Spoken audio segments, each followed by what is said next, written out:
Shall Oh, I nice. shall I open the Yeah, floodgates? please. Well, I don't think it's going to be a flood. Might be a No, that's trickle, fine. This is for us. Uh, of course. I like to do this as a chill thing because this is like the evolution of the podcast I ran. Hello, hello, Hadrian. Hi, Welcome. how are you doing, Uh, guys? how are you? How are you both, actually? Very well. Very well. Great. Happy to be here. Me too. Yeah. Yeah. I just want to have creative chats all the time. So I'm happy with that.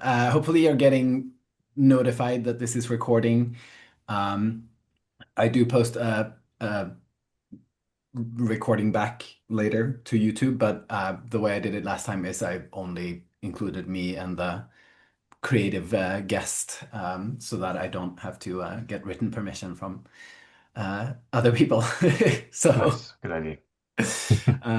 But yeah, this will just be super relaxed. And we'll see. People might join, people might not join. It's posted later. This is first and foremost for us, and then we'll see what happens. Uh, but just because this is recorded too, sorry, I'm gonna like sit like a graphic designer. Um, I figured let's do a little intro thing. At least you and me, Waco. But I would love to hear from Hadrian too. So let's just go for it. Waco, tell us who you are and what you do, and we'll get into the details later. Excellent. My name's Waco. My pronouns are he, him. I'm a ttrpg creator who was raised in the UK, but I now live in Amsterdam in the Netherlands. Yeah, great. Yeah, Hadrian, tell us who you are. I can edit you out, or you can stay in. You can tell me what you prefer. But yeah.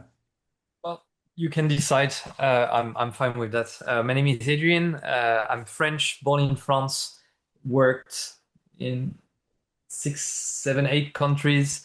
Ended up in Switzerland, where Hmm. I've been here 5 years, and it's been a year and a half. I solidified my career in ttrpgs, being professional game master.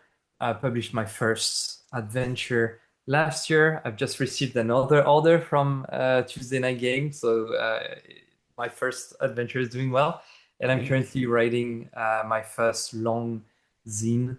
Um, Mm. yeah, so that's me. Cool. Very cool. It's my segue into talking about what I do is that this week I am designing a window display for a store in Geneva in Switzerland. Ooh. But yeah, I am my background, I'm Anders. I'm from Sweden, but I also live in Amsterdam. Uh, my background is in graphic design, or that's my expertise that has turned into more of a art director or creative director or brand director role, whichever one.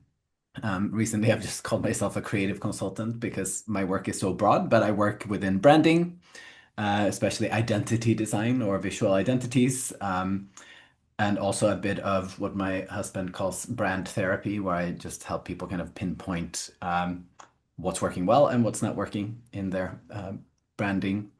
And then, yeah, I work with window displays as well. Right now, my work that is being the most seen is the concept for the visual identity of Amsterdam Pride. So that's the whole city is covered in heart stickers, which is really fun to see. Collaboration with a an agency here in Amsterdam called Addict. Anyway, that's me. I'm gonna admit Melly as well.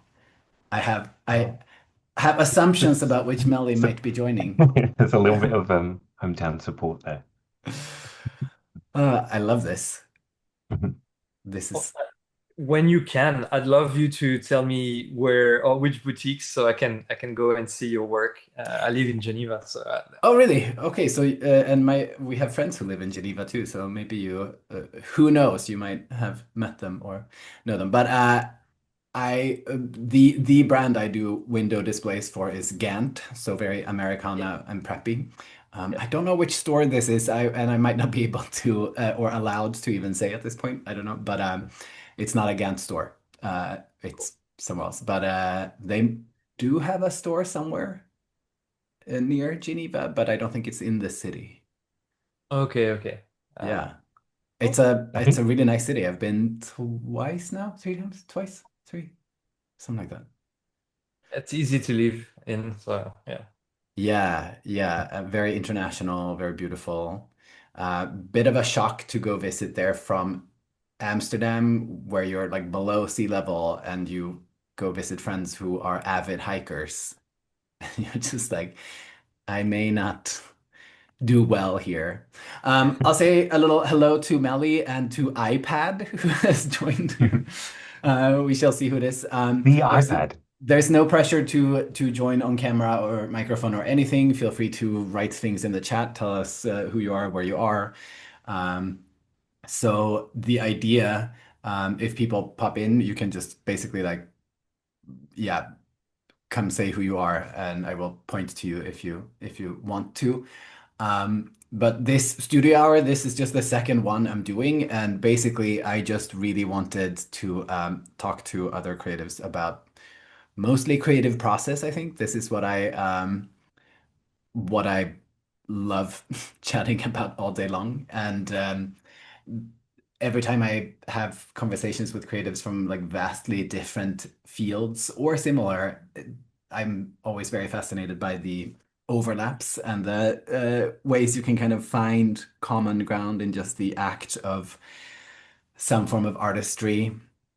Enjoy the painting, Melly. Hello, hello. But I yeah, think she's so actually painting something for a project in Switzerland as well. oh So really? It's all very about Switzerland Swiss today. coded Yeah. session today. Well, this is the Swiss episode. Yeah. I love that. Um, but so basically, Waco, I wanted to have a call with you. We know each other, I suppose, via Melly and the ttrpg hobby, and have played some D&D together since I run some games here in Amsterdam. Um, but I have been super fascinated. So the TTRPG hobby for me is not very new, but I played the first time in Halloween almost 2 years ago, I guess. So I'm a Oh, wow. baby and I've only really played some D&D. But I am very fascinated because this type of design, like game design or adventure design, is so similar to me to branding in terms of creating a cohesive tone and characters that interact within a certain vibe, I suppose is a word. So basically, I have a bunch of questions for you. You can also come with questions for me, but I'm so intrigued by the process. So I know you create. Do you create exclusively for Mothership? You don't have to necessarily describe. Well, you can describe Mothership too. Yeah, just um, step one. Yeah, just say what it is you do with a TTRPG Sure. creativity. I definitely won't go into the minutiae of the details to bore everyone. I also just want to say, I just assumed you'd been playing for longer because you play so well. So, um, Thank you. I'm just I just needed it in my life, let's say. yeah, so I make content for TTRPGs, which are tabletop role-playing games. So most people's experience of that is Dungeons and Dragons, like from Stranger Things.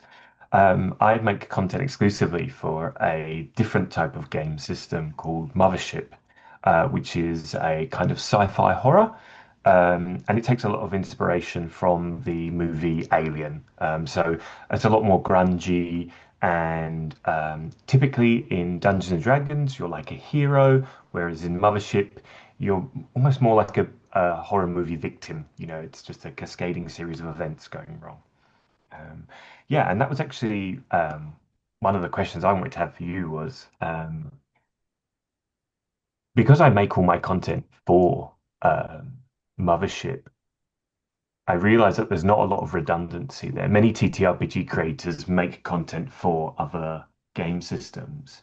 And the question I had for you was, is there anything in the way of like branding consultation where, what can you do to like prepare if you need to jump ship? Sometimes game systems just die through no fault of your own. Like these are, if you, I feel like if you're a full-time professional and this is what you're putting food on the table with, it's good to, not be so dependent on one particular thing. Yeah. Oh, what a good question. It's almost like what I was gonna ask you because Okay. so the first part of the answer perhaps is a question in terms of the relationship between, your creative expression, the way you have your brand, yourself, your style of illustration and uh, designing adventures and so on. How much do you feel right now that is really also has to sort of belong within, let's say, the mothership brand? I'm not super familiar with, exactly how mothership is in tone of voice or even in look and feel. I mean, of course, everyone brings their own thing, but how much do you feel like, okay, my style is mothership? That's a great question. Yeah. I do think at the moment, so part of the things I love about Mothership compared to Dungeons and Dragons, which is the largest of the TTRPG games, um, the big difference is that Mothership is a lot more streamlined to play. So typically with Dungeons and Dragons, you have very big books, whereas with Mothership, you have very small books, and there's not a lot of rules. And in the community, we call this kind of like OSR, which stands for Old School Revival. It's an OSR style of play. And I think there probably is room to move to other OSR games. Um, and I guess something for me, I always wonder is it's like, oh, are my customers, are my fans, um, do they follow me for me or do they follow me because I make mothership content? Would I Mm, be able to bring them with me to a new game system? yeah, yeah. I mean the big questions in life, but I think then the sort of core of everything is, of course, you as the creator. You have these super chill and fun live streams on YouTube where you're illustrating your modules, which I suppose also I can say is basically a word for an adventure, like a published, like here's how Yes, yeah. you run this adventure. Um, so that is something that, that activity isn't tied to a specific system or, let's say, brand. That's something you can do wherever. And you could Mm, have, if I were to give someone advice on the transition of like, okay, I'm gonna jump mothership and go to another system, then you could have these basically live streams for a while where you're like, and now I'm like reworking my existing stuff for this yeah. hangout while I figure out how this works, or just starting to talk about it more. I think anytime someone's doing some form of shift in a brand and moving from, let's say, like a channel to another or a product to another, it's good to have that transition period where you're actually doing both a little bit, which not isn't always possible, but I think that can be a good way to kind of dip your toes too, where you're like, I'm just randomly gonna create a subclass for D&D or something, like Sure. Yeah, yeah, no. Yeah, like yeah. dip your toes and well, it's really interesting because obviously you mentioned earlier about brand consultations, and I mean you gave me a brand consultation earlier this year. And so for the benefit of anyone else, I only went full time this year. So a lot of that consultation felt like we were working from the ground up. It was like Mm, step one. But one piece of advice you gave me was to kind of rock one channel. Um, and that's worked really well for me, actually. I found I was I was trying to do Blue Sky and I was trying to do Instagram and I was trying to do YouTube and I did different things on different channels. And then I decided to kind of move that all to YouTube, which is where my biggest audience is. Um, and I found not only did it like improve my YouTube views and my interactions I was getting there, but that I also enjoyed it more as well. Yeah. Because I think typically what you want as a creative is you want that audience interaction. You want to know um, it's being heard and it's being effective, and so that definitely helped me a lot. Yeah. And that's really good to hear. And I think that so many people spread themselves way too thin over all the channels. I mean, I have that tendency myself sometimes when I'm like, oh, I should post here and here and here because it's fun or whatever. But I think, especially when you're working more on the freelance or self-employed side of things too, what people so often forget is that part I think a bit of the part of branding you need to consider is if you're enjoying it yourself or like if you have the Yes. capacity, like if posting on LinkedIn makes you want to like claw your eyes out, then maybe don't do it. Uh, Absolutely. that I think it's totally valid to just go, well, I hate Meta, so I'm not going to be there or whatever. Yeah, absolutely. Yeah, like I think, yeah, because if I mean, if you just hate doing it, you're just going to do it so lackluster.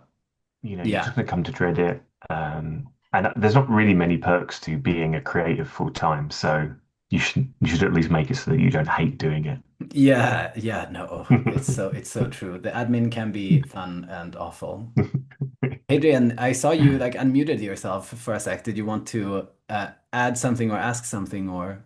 Yeah, because I mean that made me think of what you said about moving from one very mainstream to something that's a bit more niche, but that answers like need in your audience, right? Like D&D versus Mothership. A YouTube channel and called Nobody Whack the Bugbear.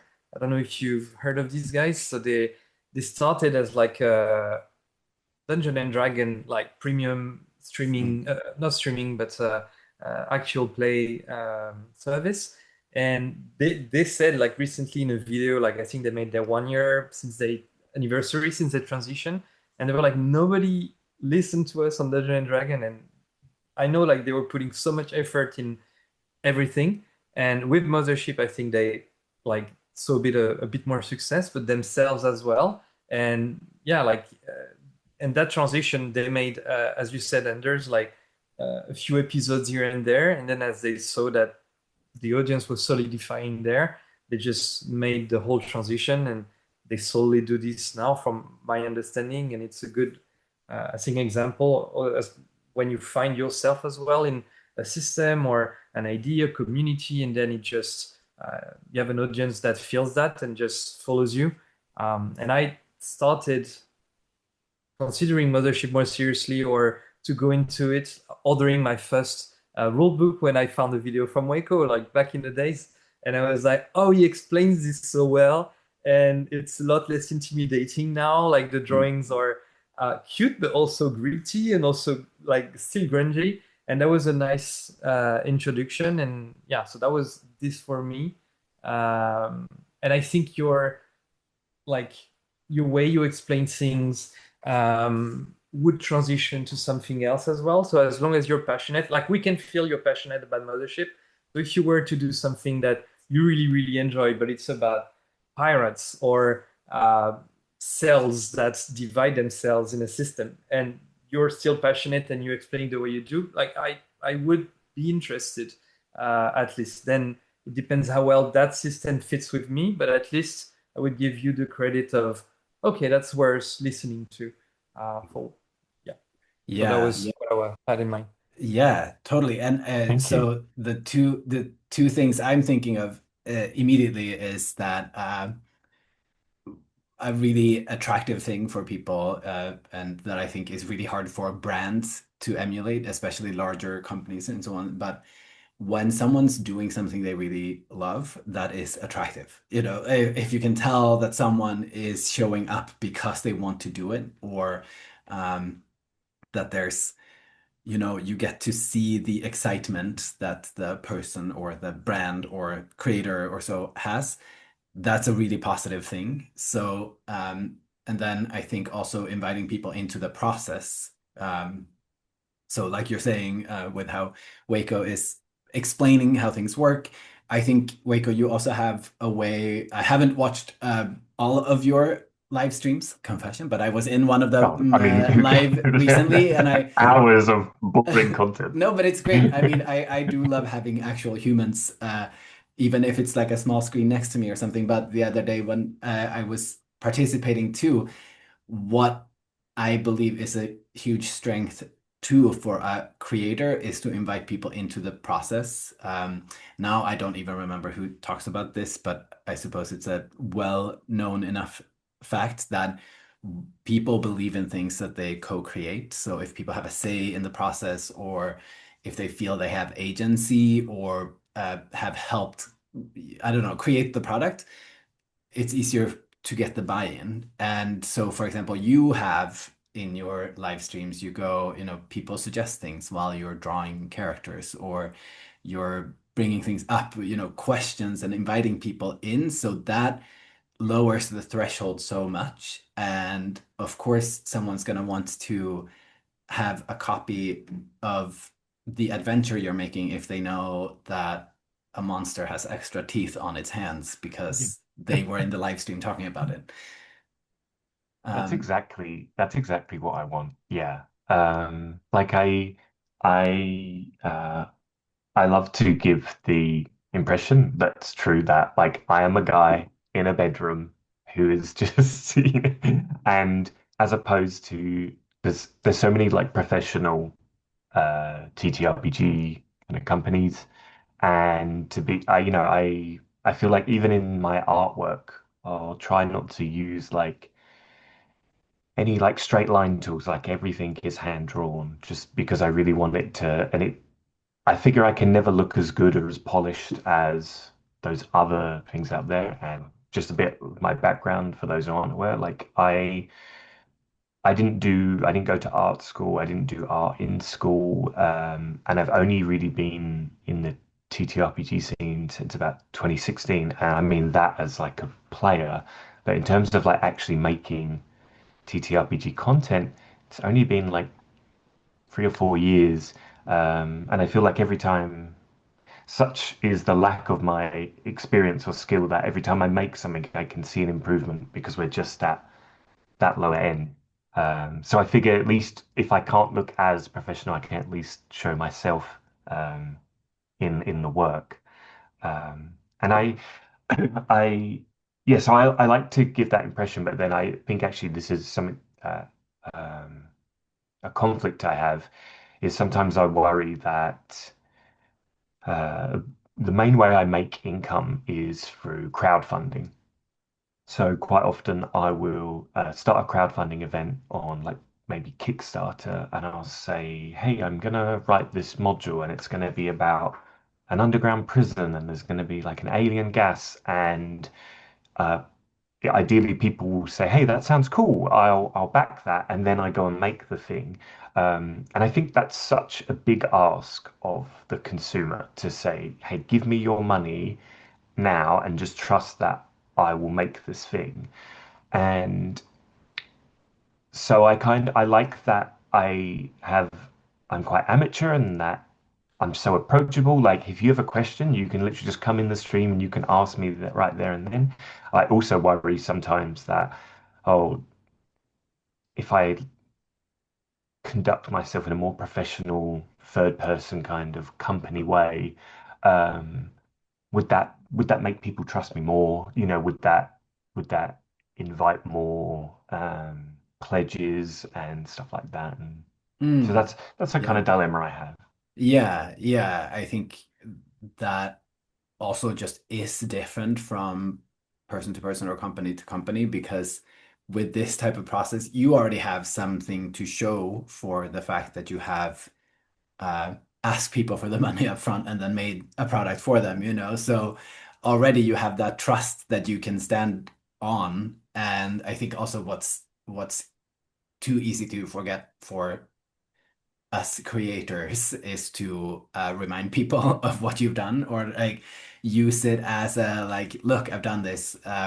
Or at least for me, that's super hard sometimes. I'm like, oh, posting about the work I did, how dare I?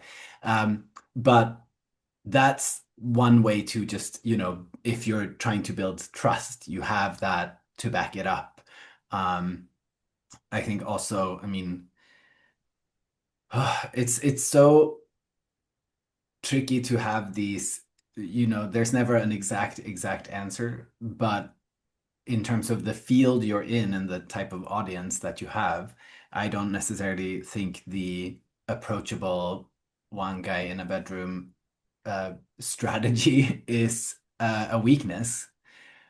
That can even Sure. build more trust than Mm, saying we the Waco or something. it's true. Um, It's a lot of one guy in bedrooms kind of hobby, actually. So it's Yeah, so that's also already established. And this is actually something that I think is so uh, interesting with my work working in branding is that it's so much about context. So what I'm saying in this room about TTRPG creators or freelancers within creative fields has is bad advice for someone trying to work in insurance globally or something, sure. you have to look at the context. You have to look at what, ideally you see, okay, this is what other people who do the same thing as me, uh, you know, uh, people who are one guy in a bedroom companies, what are they doing? What's working well for them? What looks like it's not working so well?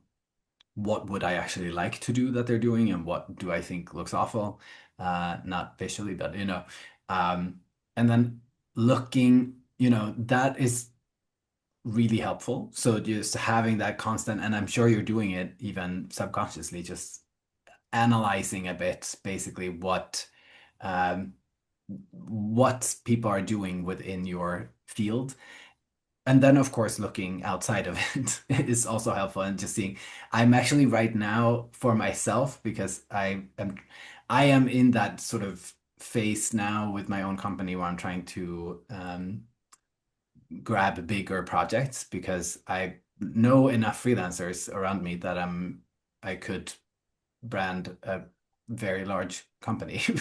uh, but I have to talk about then, the studio in a different way, studio otherwise, and so one thing I'm analyzing right now, I will see if something comes out of it, but I'm really looking at like auto repair shops because I Interesting.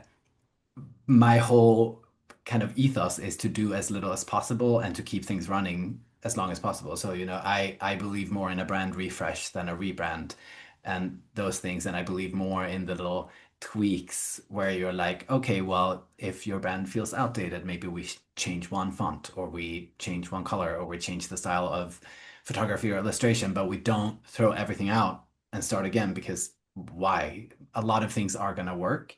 Um, so I'm wondering what might be like a good. So yeah, I'm looking at auto repair shops because of course they're like change the oil and drive farther. Like but so just looking at the language of that a little bit, and if Yeah. you're looking at that like inviting someone into your home while you're creating and they have a say in the creative process, like maybe that would be cringeworthy, but it could be worth just like looking at influencers who do some form of like, I don't know, makeup tutorials or whatever, Yeah. these kinds of things might actually bring really good ideas that you can then do what you want with.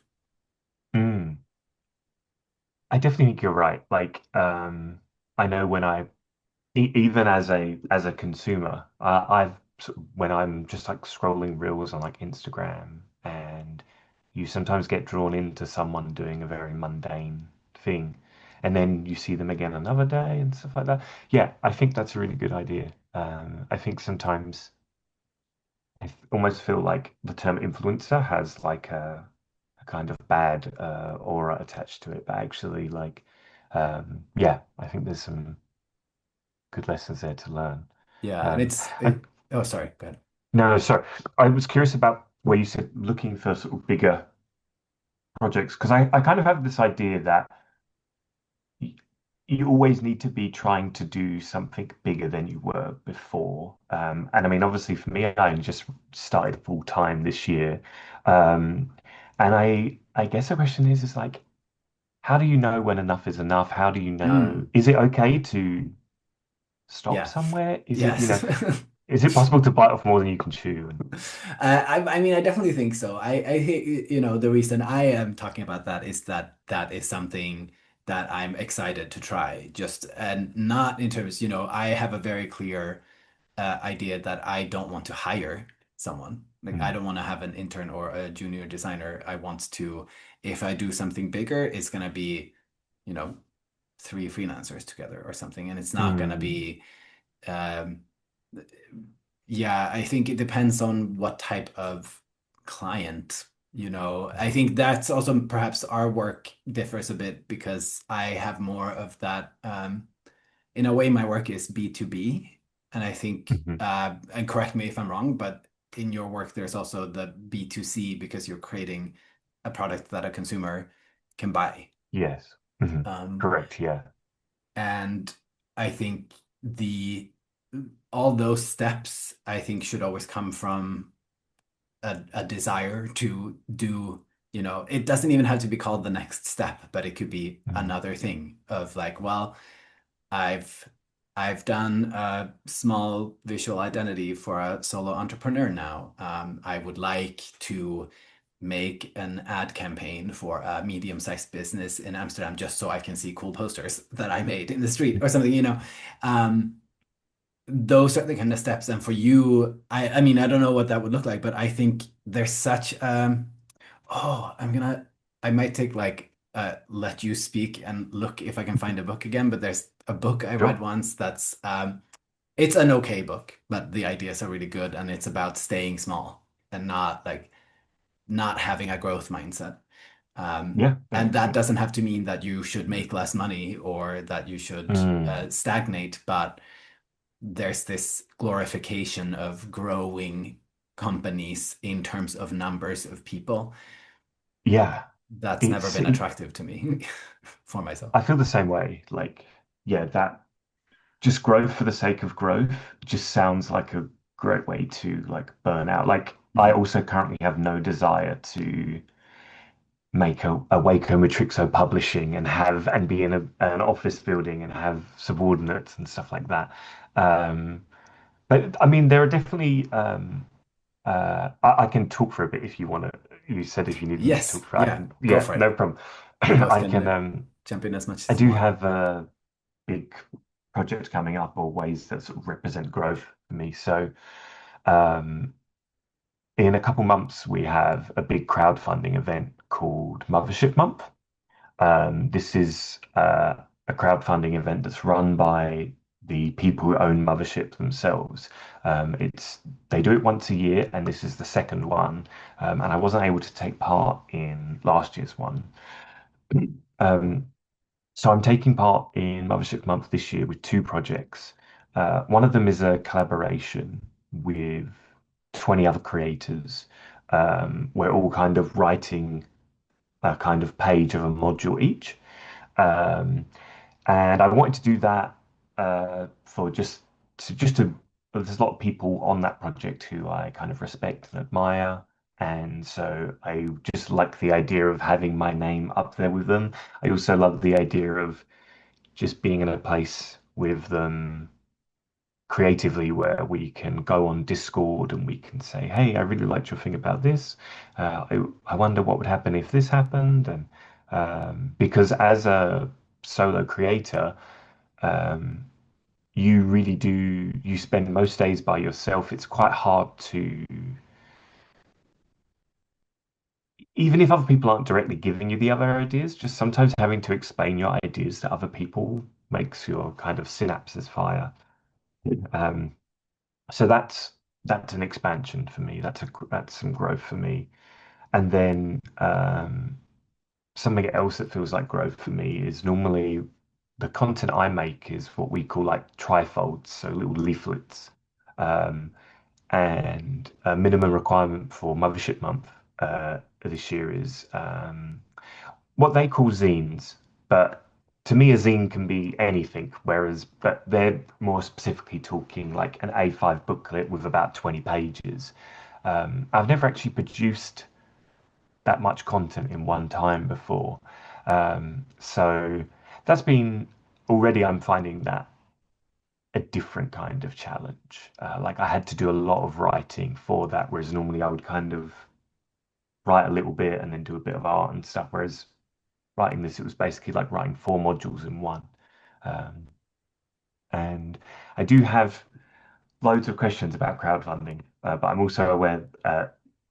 Are you still looking for the thing you're looking for, or should I pass it back over to you? Or, Oh, oh, I did no, or I find can continue if you like. I did find the book. I can plop it in Oh, later, but yeah, no, no, no, go. perfect. So, Cool. Yeah, so um, the like I said earlier, the main way I make my money is through crowdfunding. I think that's probably the same for most TTRPG creators. Crowdfunding has become like um, the main source of income for us. Um, and Mothership Month represents like a great opportunity. For example, a friend of mine who lives in Scotland had never made anything professionally before, but took part in Mothership Month last year and got like 1,000 backers, um, despite not having much of a catalogue before to show. And for context, that's about double what I've ever made on a crowdfunding campaign. So I'm really hopeful that Mothership Month will be prosperous and successful for me. But part of the problem is that it's at least 20 other creators take part in Mothership Month. Um, so I guess my kind of branding questions or the things I worry about is how do I stand out amongst those other creators? And then conversely, or additionally, the whole campaign is for a month. And I find that just how you said earlier, like TTRPG creators also suffer this issue of being quite shy and not really talking about their achievements. And then suddenly you have to then run like a public relations campaign for a month. It's very out of the blue. And I wonder, or I worry about oversaturating people like my fan base and just, and like how do you keep it fresh but not get annoying? Because I've been a consumer as well, and I know that sometimes, when I'm like, oh my gosh, this guy's still talking about their thing, it's trying to find a happy medium with that. Um, yeah, so those are kind of mm, questions I have. If you have any idea on him. yeah, the answer to how to stand out, I think, really has to be based on who the other people are and what the context, where is it? Is it a Discord channel? Is it a page somewhere, or is it, what kind of wave can you ride in terms Mhm. of uh, I don't know, being tagged on Instagram, to mention a channel you might not be focusing on, but um, perhaps there also is that strength, and now truly take this with a grain of salt because I don't know the other creators, but having, what if you're the guy who like really invites people to the whole process and you just have live streams every day that whole month where people are like partaking in the creation and gets to have a say or whatever, without too many spoilers. Um, I think, it's also a chance to experiment a little bit. I think this kind of thing where maybe you don't turn up the volume on your marketing yourself to 200. Maybe it goes to, you know, 50% more than you normally do or something. Mm, But I mean, one thing I would say is that a lot of time, we always feel like everything we put out there is seen by every single person and like pondered deeply.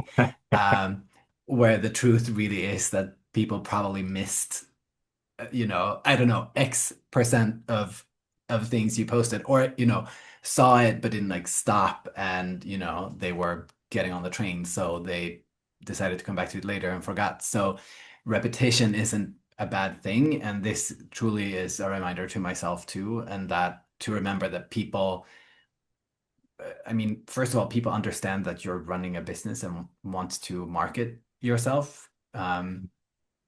And yes, that can be annoying sometimes, and maybe don't post every single day at the same time the same thing, but you can keep reminding people, hey, this is going on, or Mm.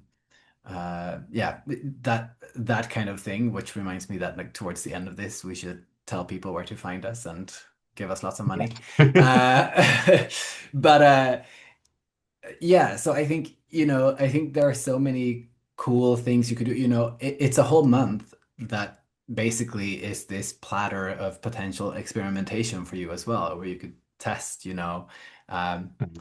again, I'm not a marketer, so I can help people build the let's say ecosystem that people can use in the marketing. Mm. But you have the things like you have your live streams and the way you have conversations with people. Could you take that into having a dedicated, Discord channel where people can come in and if they're a backer, tell you something, or could you try something else where you're like going live in a different format or posting other types of videos? I mean, because you also mix in on your YouTube some of these little intro or info videos about mothership and all of that Mm. stuff that you could tweak into what you're doing that month. So I'm always for using it as experimentation. Yeah, if I can jump in, I Yes, think please. that's absolutely like I agree with what Anders is saying. Being more of yourself, like or just you can try, as he said, like something that is working well for you and that people recognize as your live stream and make it participative. I also agree on the like the didactic videos.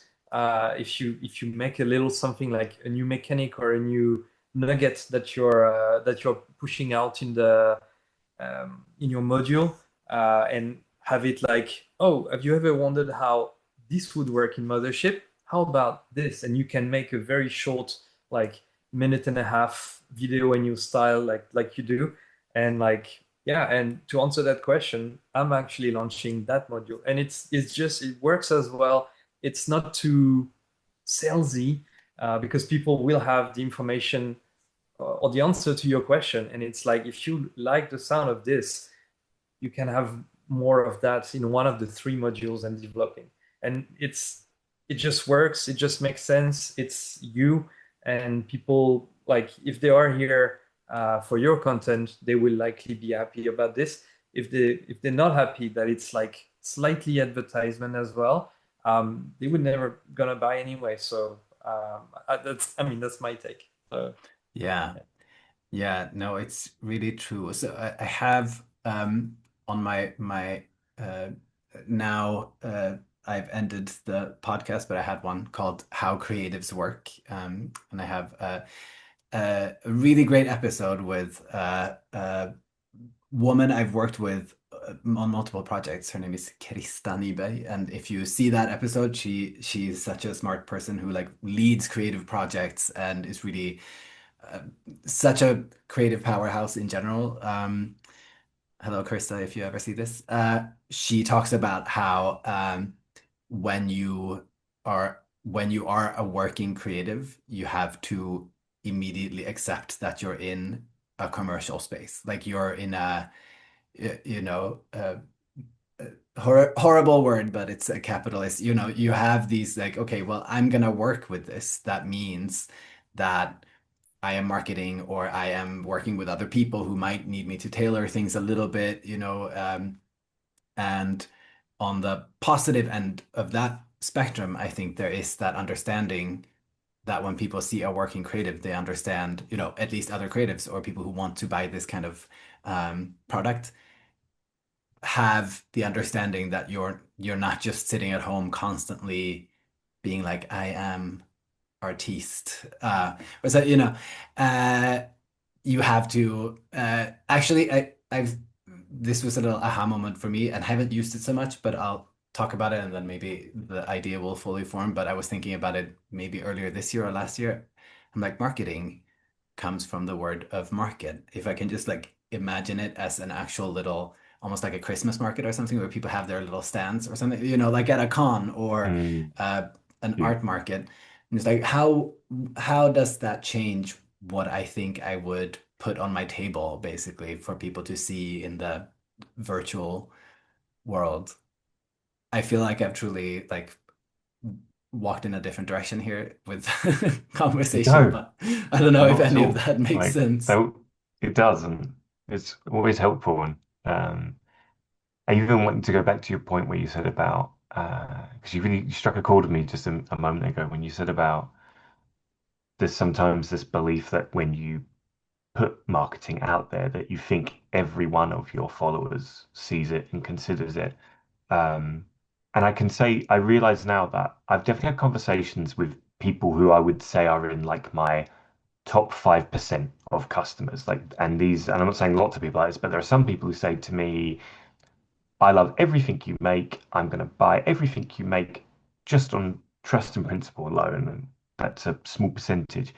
And even those people have messaged me and be like, oh gosh, I knew you had a Kickstarter running, but I didn't back it in time. Can I pledge late? And you think that's 4 weeks. Um, so if you think if even your most dedicated customers are not getting that, yeah, it's a really good point that actually you can probably push it a bit further, or at least make sure the people who want to know.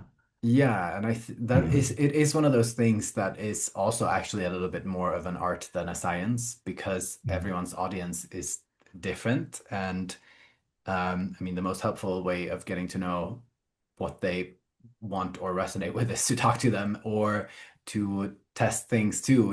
I had for a mm. while, I've started a newsletter 3 times in terms of Okay.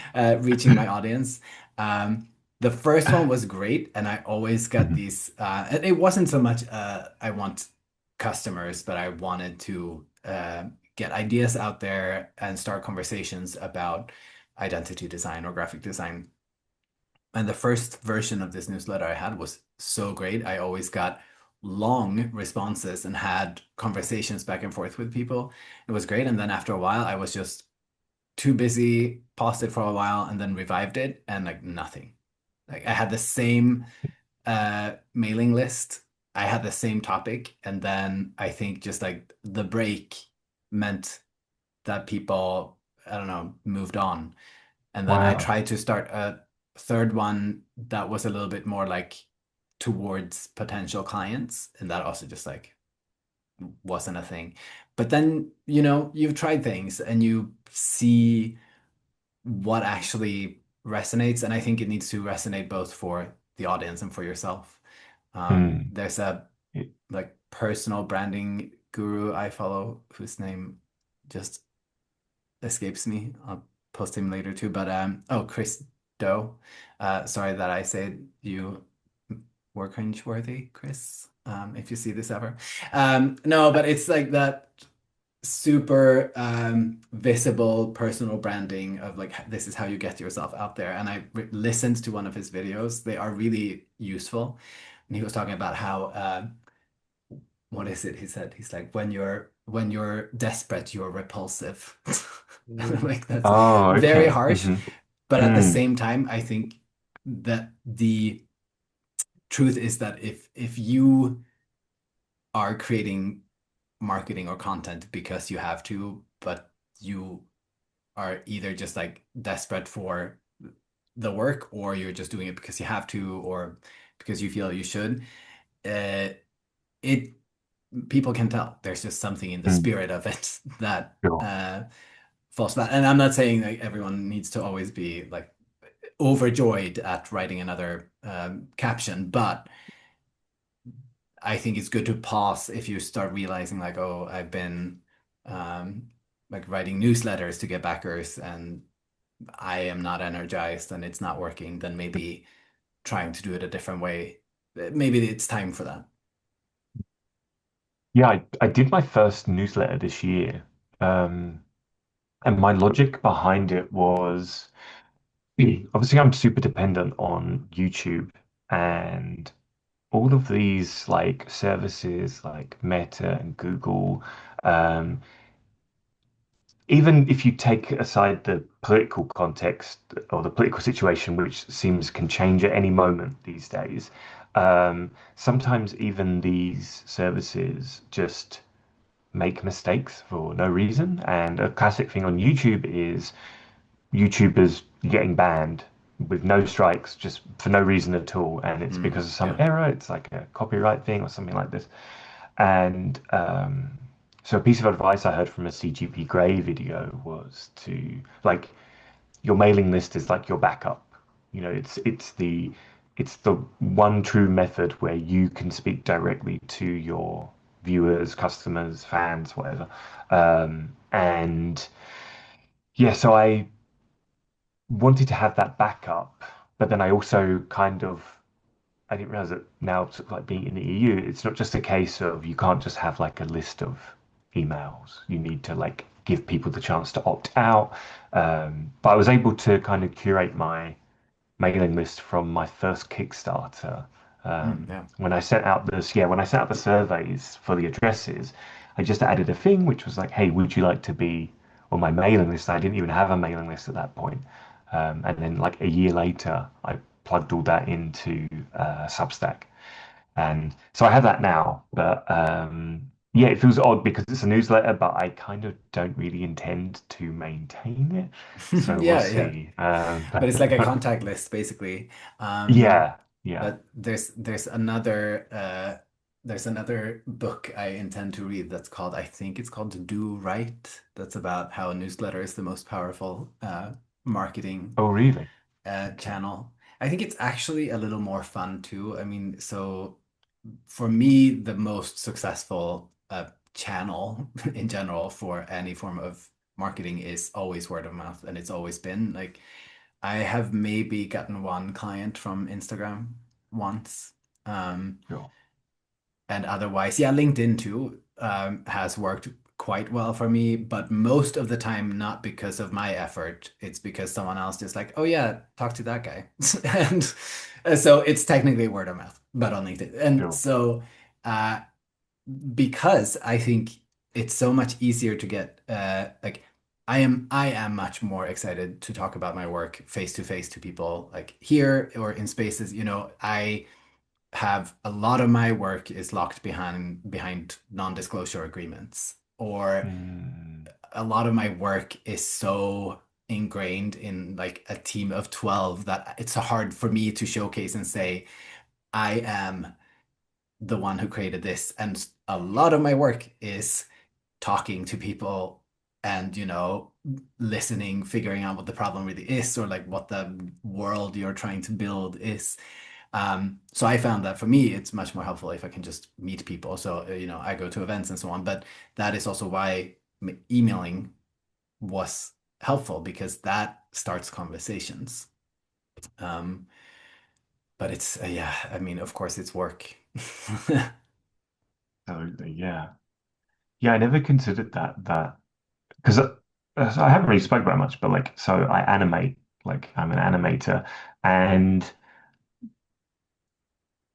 when you said about like, it's hard to single out the bit of work you do. Like for professional animators, what they do is they might take a scene that's from a movie, but they won't show the whole scene. They'll show the bit they did. So if they did like the line work or something like that, or if they were doing the in-betweens, they'll sort of show that kind of stuff. But I realized that on projects like yours, it's more collaborative, surely. It must be like I guess there's like a discussion and then action is taken as a result of the discussion, or how does that work? Yeah, yeah, exactly. I mean, this is where the conceptual side of things becomes so, it's really elusive. I will probably do a project this fall, I hope, with another wonderful brand designer, and we both were just like, should we, or she suggested that we do a case study together that shows the process because the process is what I can talk, or that's what I can promise someone. Um, and it's also hard, when you work in branding. This is also a big difference between us. Like all of my work, I don't have a style. I have a method and an approach, but so for example, coming back to the Pride graphics that are out in Amsterdam right now, never in a million years would I have sat at home and designed something that Mm. looks this way. It's super, super colorful, super playful. There are hearts everywhere. Uh, and if I sit at home, studio, otherwise the branding for that is kind of like, okay, if I have a style, that's it. But of course, my work always has to be considering what the client's you know, soul is. Mm. So that sometimes will look like black and white and minimalist, and sometimes it will look like Amsterdam Pride, um, which is really fun. Yeah, But it's I fun. think, oh, sorry. No, no, it's funny. I feel like when you're kind of like starting as an artist, I know for myself, I had this, I could recognize that other people had a style and wanting so hard to have my own style. And then after a while, you just forget about it. And then suddenly one day someone says to you, like, "Oh, I love your style." And you're like, "Oh, I have a style and I didn't even know."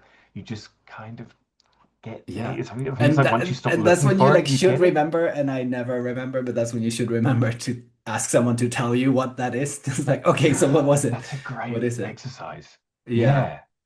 Yeah. Uh, Yeah. Oh, I'm definitely going to do it. Yeah, the next, I'm going to say, like, what is my style? Because yeah. I couldn't describe it really Yeah. to any, Yeah. That um, would, that bad is. mainly, I would say. I have just been working with a client where our goal actually is for it to feel, what was it they said? They called it like ugly but nice. Okay, that's It's cool. it's it's great when you when your work is ugly but nice, but sometimes that's right. That's where you have to know the core of the project. Yeah, I am your mindful that work we're on like close to 2 o'clock actually in sure. Amsterdam time. Is there anything else you want to like put out there? I feel like I can always do these for like 3 hours, but I just want to finish and say, yeah, your work on the Pride thing is awesome. Like Amsterdam's like the first city to commemorate like persecution against LGBT people. So being able to like do that job for this year's Pride, I think is amazing. I think you've done so well on this. That's awesome. I'm really thank proud you. of you. Thank you. And yeah, yeah. Well, tell us where people should find you for all the Oh, millions of people who will see this on YouTube. Um, millions. Well, my link tree is a graveyard of all those places that I gave up on, like TikTok and all that sort of stuff. Generally now I'm trying to just funnel everyone into like my YouTube channel, which is just Waco Matrixo. YouTube has community posts amazingly. So yeah, and like if you just want to see my goofy animations, they're there. I'm on Blue Sky. I find a lot of TTRPG creators are on Blue Sky, but maybe not TTRPG customers. Um, and then I knock about on Instagram a bit, but honestly, it's more just for fun rather than really trying to. I've kind of given up on trying to make Instagram like a thing. yeah. Do you have the same handle everywhere? Sorry, maybe. Same handle everywhere. Yeah, I'm lucky at the moment. Nice. Same Yeah, handle everywhere. Yeah. great. Sometimes the Waco Matrixo is one word, but that's about it. Yeah, yeah. Um, what was I gonna say? Oh yeah, there are so many TTRPG people on Mastodon too. I don't know if you've ever checked it out, but Yeah, that was so like when we had the exodus dice.camp. from Twitter, yeah, it was Yeah. because I feel that, and I feel cringy for saying this, but I feel like I left Twitter before everyone else, and Yeah, yeah.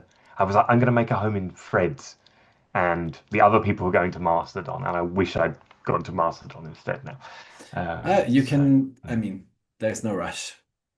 yeah, that's true. There's some quote about from Björk about how she's not concerned about things she started but never finished or things she didn't get to because she's like, well, maybe I'll finish it in 50 years. Yeah, exactly. The sign I've made it is when I finally get a Mastodon account. Yeah. We And will where keep do a we find lookout. you? Yeah, so me you find basically studio otherwise. There are a few of us in the world actually, but on Instagram it's just or yeah, studio otherwise on Instagram. LinkedIn mostly I just use my own handle, Anders Tallvik. And then my website, studiootherwise.com, um, where people should be able to get in touch with me as well. And on YouTube now as well. But I think Yes. that had to be a studio underscore otherwise or something like that. I will have to like post it whenever. But that's just for this. And studio hour for me is sort of, it's not necessarily a studio otherwise project, even though I put all the studio otherwise branding on it. It's just I want to do this because I love talking to people. Um, I also just want to like Hadrian, I'm super curious about your work. So can you just share where to find you? And I'll take a look. Yeah, thank you for that. It's epicquest.ch. Like we said, it was a Swiss episode. So that's the website. That's also the handle on Instagram, on itch.io, and Tuesday Night Games store now. So very, very happy.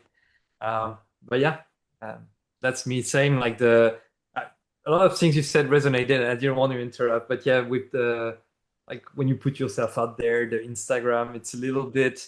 Um, for me, it's mostly clumsy. I don't really know what hits, what doesn't, and I had some friends give me the exact same advice you said, like just repeat because some people might not, even your most fierce followers or advocators, like might just slip in their day to day. So, but yeah, so the website was something I've done, and I was really happy.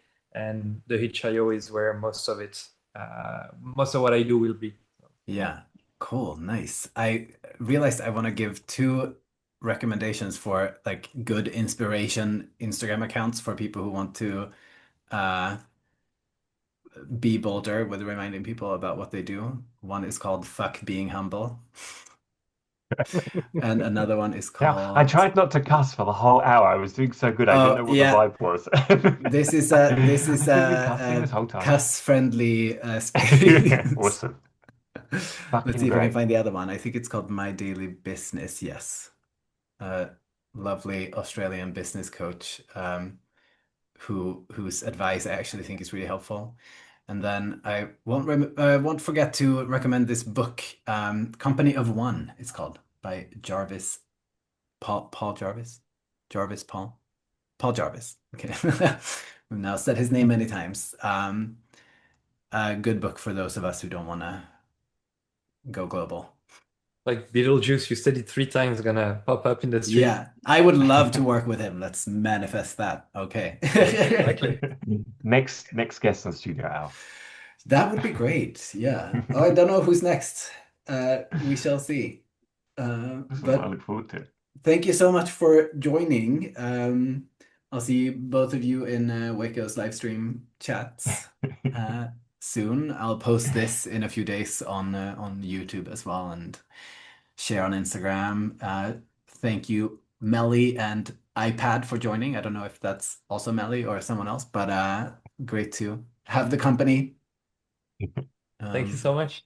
yeah, thank Thank you you. for inviting me, Anders. Have a Yeah. lovely rest of your week. You too. Ciao. Thank you. Cheers. Take care. Bye. Bye.